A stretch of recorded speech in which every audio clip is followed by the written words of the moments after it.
Marty Supreme'i tanımlayan tek bir kelime var, itici. Elbette tek kelime değil. George Safdie'nin son filmi aynı zamanda komik, müstehcen, şok edici ve özellikle beklenmedik derecede içten finaliyle zaman zaman şaşırtıcı derecede duygusal. Ama her şeyden önemlisi, izleyiciler sinemadan heyecan verici bir yolculuktan yeni çıkmış gibi hissedecekler. Timothée Chalamet'in burada bir vahiy olduğunu söylemek pek doğru olmaz. Bu, Oscar adayının yeteneğini defalarca kanıtlamadığı anlamına gelir. Chalamet, jenerasyonlar arası bir performans sergiliyor. Ancak savaş sonrası New York'ta masa tenisi süperstarlığı hayalleri kuran karizmatik, hızlı konuşan ve çoğu zaman sert bir ayakkabı satıcısı olan Martin Mauser rolü şimdiye kadarki en etkileyici performansı olabilir. Üçüncü kez başarılı mı? Chalamet bu sefer Oscar'ı hak ediyor. 29 yaşındaki birine atıfta bulunarak, "Çocuğa Oscar'ını verin artık" demek biraz saçma geliyor. Ama cidden, çocuğa Oscar'ını verin artık. Homeland'deki ilk büyük rolünden Luca Guadagnino'nun Call Me By Your Name filmindeki göz kamaştırıcı performansına kadar Chalamet kendine bir yer edinmekten çok oyunculuktaki ustalığını kanıtladı. Gişe rekorları kıran bilim kurgu serilerinde başrol oynayabilir, dönem filmlerinde başarılı olabilir, komedide ustalaşabilir, biyografik filmlerde başrol oynayabilir ve nedense gereksiz müzikal fantastik ön hikayelerde başrol oynayabilir. Marty Supreme, Chalamet'in olağanüstü yeteneğini ne kadar zahmetsizce sergilediği için imrenilen heykelciye giden altın bileti olmalı.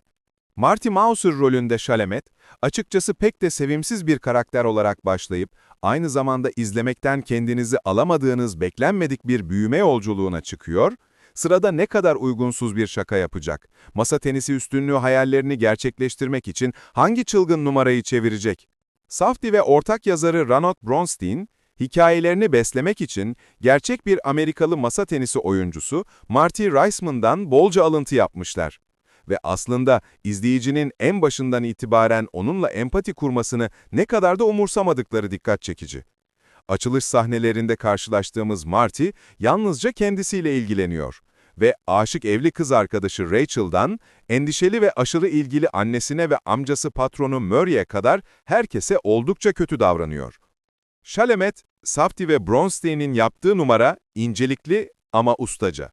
Marty'nin Japon masa tenisi şampiyonuna karşı aldığı yenilginin intikamını almak ve sonuçları umursamadan dünyanın en iyisi olduğunu kanıtlamak için gereken parayı toplamaya çalışmasını konu alan nefes kesici olay örgüsü, mizah, kaos ve ara sıra hayatı tehdit eden tehlikelerle o kadar dolu ki Marty'nin kademeli gelişimini gölgeliyor. Sonunda yaptığı şüpheli seçimlere rağmen duygusal karşılığını sonuna kadar hak ettiği izlenimini veriyor. Senaryo zemini hazırlıyor. Ancak Marty'nin hikayesini samimiyetle tamamlayan şey, Chalamet'in titizlikle ayarlanmış performansı.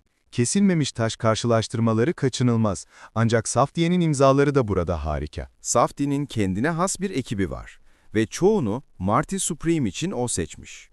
Bu da görsel ve stilistik olarak filmin aynı görüntü yönetmenini, besteciyi ve kurgu ekibini paylaşan Uncut James'e fazlasıyla benzediği anlamına geliyor. Anlatım da 2019'daki hikayeyi yansıtıyor.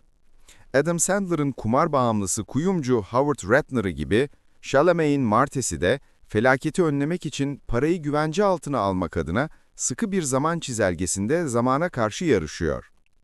İzleyiciye bağlı olarak benzerlikler heyecan verici veya yorucu olabilir.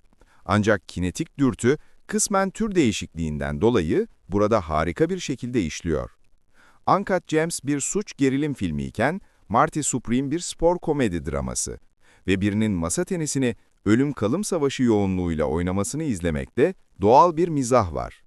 Ancak Marty için bunların hiçbiri komik değil ve Chalamet bu inancı tam olarak yansıtmasaydı film işe yaramazdı. Filmin teknik icrası da bir o kadar güçlü. Konji'nin kamerası filmin nefes kesen temposunu yansıtırken, Lopati'nin müziği, döneme uygun parçalarla 80'ler esintili synth'in beklenmedik bir karışımı, filmin oynaklığını artıran ilgi çekici, biraz anakronik bir katman ekliyor. Marty Supreme, Chalamet'i yüceltmek için çalışan çeşitli yardımcı oyunculardan oluşan bir kadroya sahip. Filmin devasa ve oldukça çeşitli bir yardımcı oyuncu kadrosu var. Drescher, Asian ve rapçi Tyler, the Creator gibi sektörün önde gelen isimleri ve Shark Tank yatırımcısı ve TV kişiliği Kevin O'Leary gibi birkaç Joker karakterle dolu. O'Leary konusunda şüphelerim vardı ama Marty'nin aşk ilgisi aktris Kay Stone'un milyoner kocası Milton Rockwell rolünde oldukça komikti. Bu kilit bir rol ve O'Leary, Chalamet'in absürt çıkışlarından oldukça faydalanıyor. Milton, Marty ile hedefi arasında duran, biraz tek düze, yarı kötü bir engel olsa da, O'Leary'nin performansı beklenenden daha keskin ve daha sadistçe bir oyunbazlık içeriyor.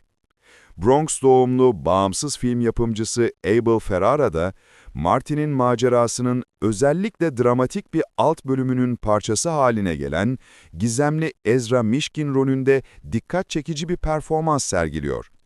Kay'e gelince, Gwyneth Paltrow'un oyuncu kadrosunda biraz meta bir hava var. Kay eski bir Hollywood yıldızıydı. Paltrow, Safdie onu filmde başrol oynaması için seçtiğinde yarı emekliydi.